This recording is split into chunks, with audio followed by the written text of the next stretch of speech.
di podcast Jalan-Jalan.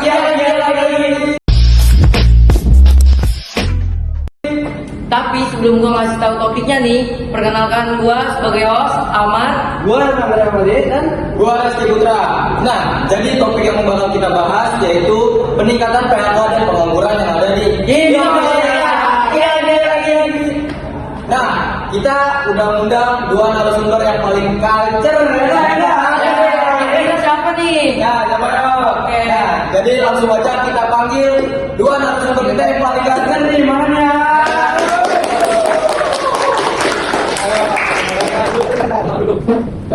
Jadi sebelum kita mulai nih, gue pengen dua narasumber gue ini harus kenalan sama penonton gue yang ada di sana.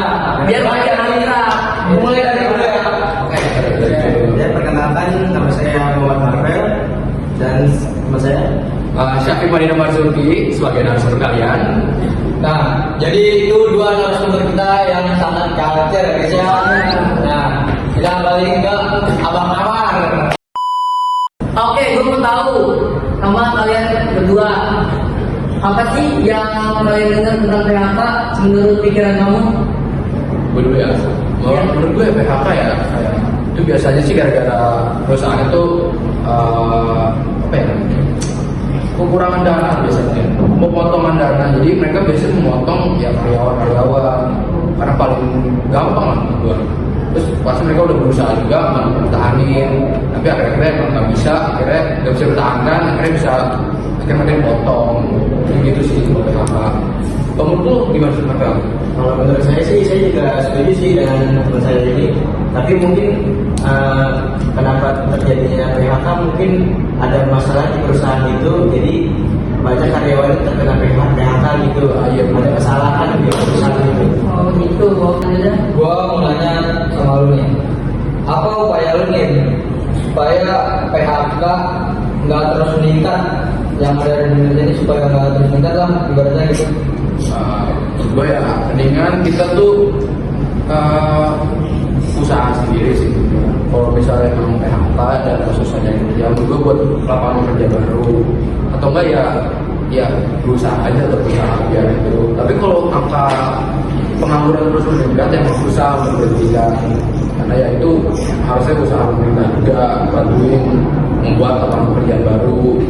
Tapi kalau emang susah ya berdoa sama Allah sama gua. Menurut lu gimana? Ya saya setuju sih pendapatnya Mas Syafiq. Gimana ya? Tadi apa namanya? PHK. Kalau kalian harus supaya kalau peningkatan PHK itu nggak terus terjadi, yang biar nggak terus terjadi lah di Indonesia gitu. Ya itu bisa dari pemerintahannya untuk membuat lapangan kerja lebih banyak. Ya. Ya itu tergantung perusahaannya juga sih, gimana mengatur manajemen keuangan atau apapun itu di dalamnya. Gue punya pertanyaan buat hostnya nih. Gue juga suka bingung gitu, kenapa bisa kejadian gitu PHK. Terus maksudnya faktor-faktornya lah. Ya kan mungkin emang kurang duit, tapi emang kurang duit tuh kan gue suka nanyain gitu. Terus pengangguran kenapa terus meningkat gitu. Gue bingung aja. Jadi bertanya ya host. Ya boleh. Lu boleh juga ya.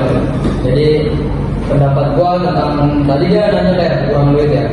Mungkin ada beberapa faktor yang buat itu perusahaan jadi kurang duit. Mulai dari mungkin kalau itu kan banyak kayak jualan-jualan gitu. Nah mungkin pembelinya yang dikit atau konsumen pokoknya lebih dikit. Dan juga kadang bukan soal duit doang sih menurut gua, jadi juga kayak ada mungkin kinerja seseorang itu kurang baik, yang dia kerja kurang baik, makanya mungkin dia bakal di PHK sama atasan dia, Potong lah ya. Nah terus juga kayak pasti ada lah permainan ya yang dari segitu lah, jadi kayak lu ada yang korupsi jadi ngebuat tuh perusahaan jadi bangkrut. Itu sih menurut gua, masuk akal sih. ya. Kalau dari host gimana? Telepon dulu aja coba. Oh, Dari tadi di mana nih, Pak?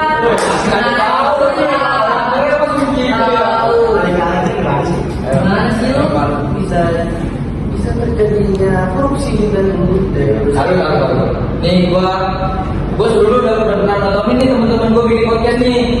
Gua nonton nih, gua duduk nggak kedengeran suaranya nih. Gue pengen lu semua suara harus lancar.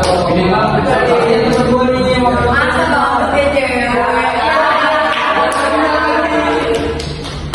Ya bisa terjadi korupsi juga tuh dalam perusahaan dari yang atasannya lah, aduh. Bisa faktor awal juga. Ya, sumber daya kritis ya. Terus mungkin ekonomi negaranya lagi kurang baik, itu bisa juga faktornya.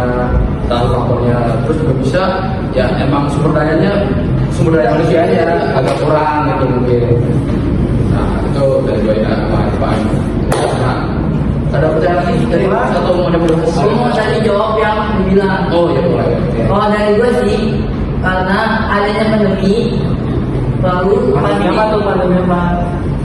COVID-19. bisa jadi karena pandemi. Nah, sama ini adanya inflasi yang sangat tinggi. Oh iya benar. Iya.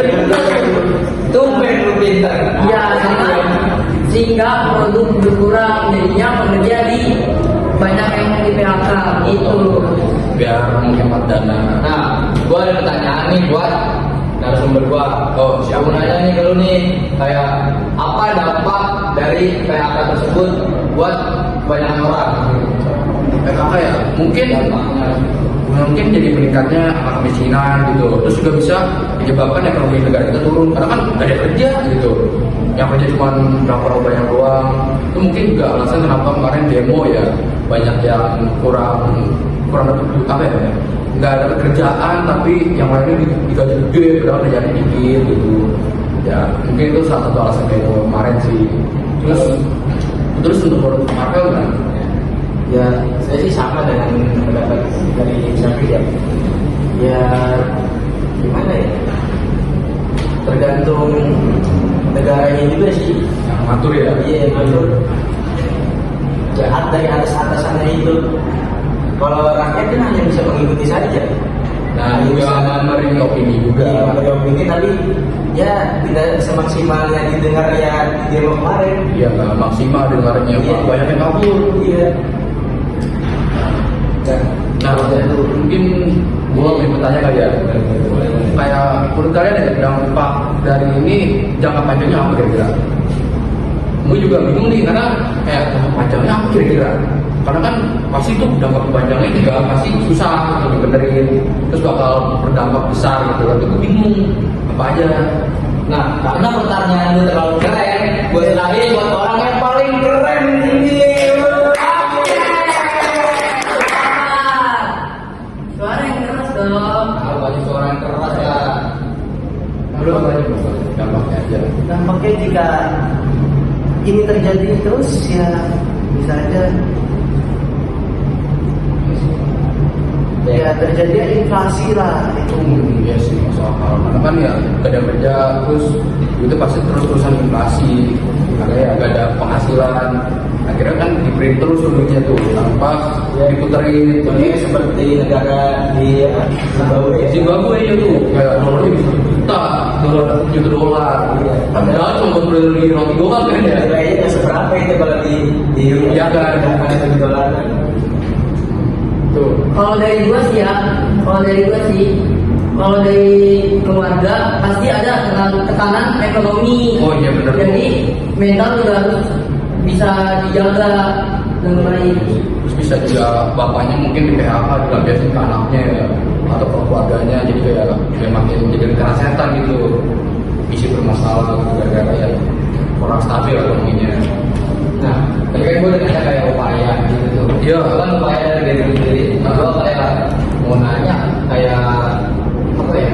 Strategi kan nih buat yang punya usaha atau gimana supaya itu agak terlalu meningkat atau gimana? Oh, untuk itu ya membatasi apa ya mengurangi lah ya untuk juga membuat lapangan kerja. Menurut gue ya paling gampang itu adalah daftar lah ke toko online atau e-commerce lah, jadi e-commerce lah.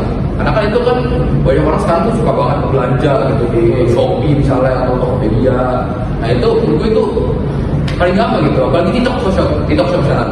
Iya. Itu paling banyak kan. Kita juga lupa karena kan serba digital semua. Iya, kan jadi kayak TikTok Shop tuh misalnya tuh sekali nge-live bisa dapat juta-jutaan tuh. Gua orang tuh pernah nonton tuh podcast orang tentang e-commerce gitu nge-live sekali bisa dapat berapa tuh? 10 jutaan.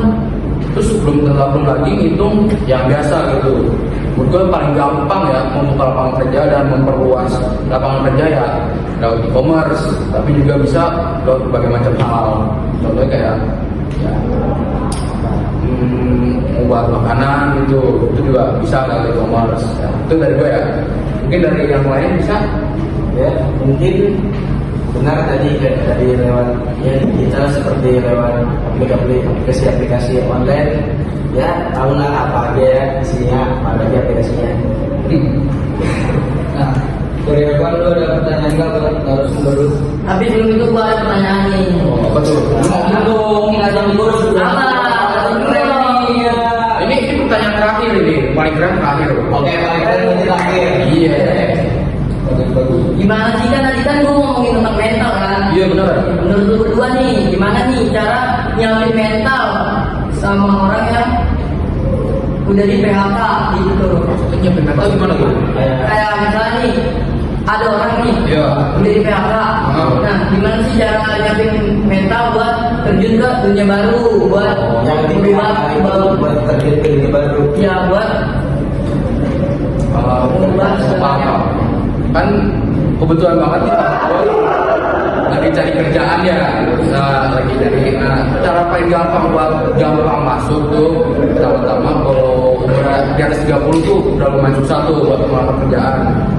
Kalau buat gampang ya, gua itu masuk ke pelatihan, kayak pelatihan dapat sertifikat tuh bisa tambahin subsidi. Nah itu bisa bagus tuh memperkaya CV. Kalau emang susah, kayak misalnya gua bukan merendahkan ya, kekurangan duit, lu bisa magang yang lumayan bagus kan, kayak misalnya magang di bank, di perusahaan-perusahaan yang lumayan lah. Itu bisa juga memperkaya CV lu. Apa pengalaman? Iya, ada pengalaman. Sekarang kan gimana-mana cari pengalaman. Bukan lu kayak misalnya lu lulus UI maupun IPK lu bagus gitu, itu belum tentu. Ya, belum tentu masuk. Apalagi umurnya udah lumayan tua gitu. Nah itu semakin susah tuh, semakin tua semakin susah.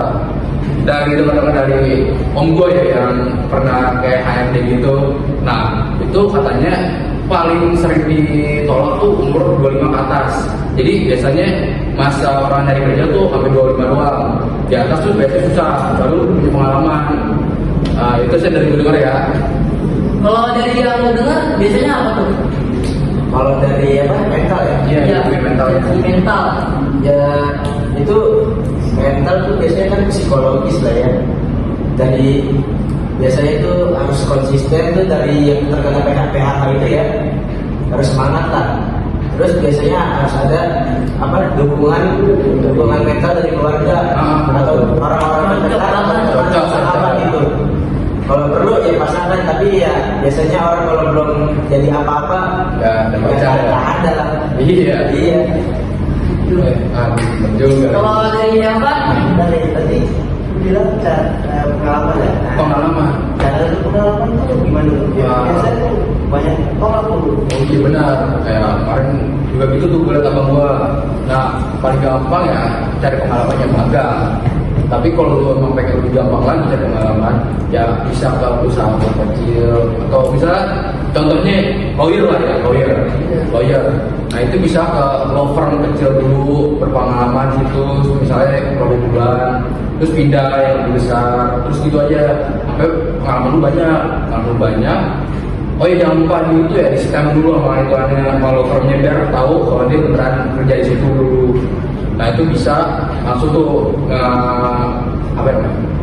ngelamar ke law firm yang lumayan gede. Nah pas itu terima pun gua karena ya pengalamannya banyak, terus apalagi udah di mana-mana. Menurutku itu jadi faktor yang menentukan. Itu dari gua ya. Dari pengalaman jadi apa? Cara menggunakan pengalaman. Iya. Pengalaman ya. Ya benar sih seperti katanya tadi harus magang. Paling cara tergampang tuh ya magang ya betul. Magang ya bisa. Terus juga bisa masuk ke perusahaan kecil dulu gitu. Tapi kalau udah ketemu kerjaan lebih bagus bisa masuk keluar atau mengundurkan diri. Karena kan pengalaman udah bagus, udah banyak tuh, terus bisa langsung masuk ke yang lebih bagus. Penggunaannya malunya agak pendek sedikit, cuma apa ya? apa pendapat lo tentang yang lagi rame nih di sosial media, katanya bakalan seseorang bakalan dia ngejanjiin bakalan ngebuka 19 juta apa? nah itu urusan tanpa jabarannya lu udah pasti tahu yang agak beresiko ya. Gua ada orang yang Gak apa-apa negara kita negara demokrasi ya. Kita bebas seperti ini. tapi kalau itu bohong pengen gue tendang sih. Woi, Tapi menurut gue ya 19 juta apa kerja mungkin belum direalisasikan ya. Iya. Agak susah soalnya 19 juta lapangan kerja gak mungkin langsung instan. Terus apalagi sekarang kan pemerintah lagi fokus ke MBG, jadi mungkin fokus utamanya bukan ya 19 juta lapangan kerja. Aku menurut gue ya lebih penting 19 juta lapangan kerja daripada ya makan siang gratis gitu. Ya mungkin dari mana bisa namanya? Iya sih ya, 19 lapangan kerja ya? Iya, 19 juta ya? 19 juta. Aduh, itu banyak banget. Secara logika itu kalau dijanjiin sih nggak mungkin ya. Hampir sulit sekali lah. Sulit. Terus malah sekarang malah melenceng kan jadi kayak MBG ya. MBG aja kurang kok menurut gue sih. Kita dapat ya. Iya. Kurang siap MBG. nah lu mau tahu gak contoh orang kekurangan MBG? Terus sebelah kiri. Dah, gua kayak gini tuh tapi punya motor. Dia nih. Nah, sebenarnya lagi pendapat tentang yang lagi ramai itu mitos nih. Jadi itu banyak kayak ngomong kalau kayak PHK pengangguran itu kebanyakan terjadi karena pengambilan ini ya apa sih namanya kerja yang oleh PHI. Nah ya PHI itu kayak kerja. Mesin Ya pasti harus tidak. Ya menurut gua ya ini emang nggak bisa dihindari sih. Teknologi nggak mungkin kayak diberhentikan gitu. Masa kita di sini terus kita harus berkembang juga. Tapi ini juga kayak di bidang bermata dua. Kayak misalnya kan, ya bagus kita jadi lebih murah barang-barangnya karena kan ya pekerjaannya jadi lebih mudah dari mesin. Tapi banyak orang yang kehilangan pekerjaan juga. Gue tuh ya agak sedih ya, karena kan penghasilan mereka diganti sama AI atau robot. Belum lagi kayak mereka yang pulang mengeluarga, terus juga yang paling penting lah juga ada ya. Kalau menurut lu gimana? Menurut gua ya teknologi ya tidak bisa dikontrol lah, karena teknologi kan harus gimana, bukan harus sih namanya, akan terus berkembang di masa depan loh ya. Iya. Jadi kita tuh harus menyesuaikan dengan teknologi atau robot-robot itulah. Iya. Kita tuh harus lebih berkembang, jangan mau kalah dari mereka. Tapi Waduh, nih siapa sih yang berdua? Tapi tuh. Aduh. Oke. Lu pernah nonton nggak kata orang mau ngedaftar gacor tuh sampai berbaris-baris banget gitu, sampai apa nonton di jalan? Gila lu itu. Lu pada nonton nggak? Kalau gue sih kurang tinggal info sih kalau ini sih. Nah itu lumayan viral tuh waktu itu di TikTok. Jadi itu kan ada gacor terbuka ya. Itu di daerah mana itu Pak? Bukan di Jakarta deh, tapi di daerah Kalimantan sana, Kalimantan. Oke, sekitaran sana. Nah itu gue lihat tuh, buset, dari gacuannya sampai jalan sebelahnya masih ada. Motornya juga gak kehitung banyak berapa. Bujet. Itu kayak gue sedih banget gitu loh, sebagai orang Indonesia kayak melihat kalau kita tuh kurang banget gitu lapangan kerja. Kayak banget gitu. Kayak masa sampai segininya sih buat kerjaan gitu. Kemarin juga gue dengar kabar tuh di job fair. Kalau job fair kan sebenarnya semua kayak buat itu ngelamar lah, kayak acara isi ngelamar semua. Nah itu sampai bukan orang buat ngelamar kerja doang. Wah, buat rebutan itu soalnya. Ya, intinya Pasti krisis banget sih berarti ekonomi Indonesia ini mah. Iya. hancur. Tadi kita mau ngomong gini. Terus Aduh, gimana berenang bentar?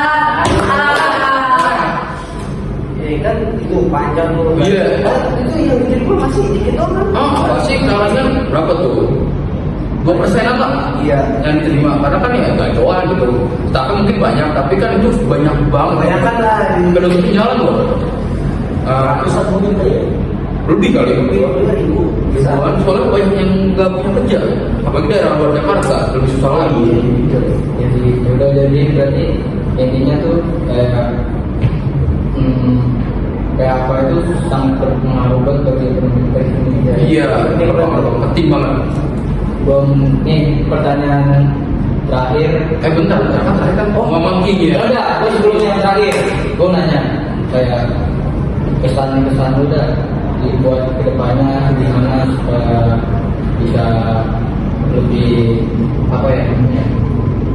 Ya, Lebih saran lah saran. ya saran dulu gimana buat orang-orang lain kedepannya supaya Bisa maju ke depan dan dapat pekerjaan. Oke, menurut gue ya semuanya dimulai dari sekolah. Kayak lu harus berprestasi banget. Apalagi kan sekarang berprestasi pun nggak menghitung.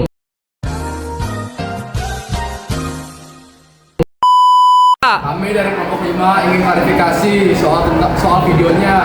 Soalnya orang bu lanjutannya bu karena yang memori HP-nya 5 kebetulan penuh bu, dan juga durasi videonya juga udah 20 menit kan batasnya 15 menit bu. Ya sebagai juga penutupan kita bu.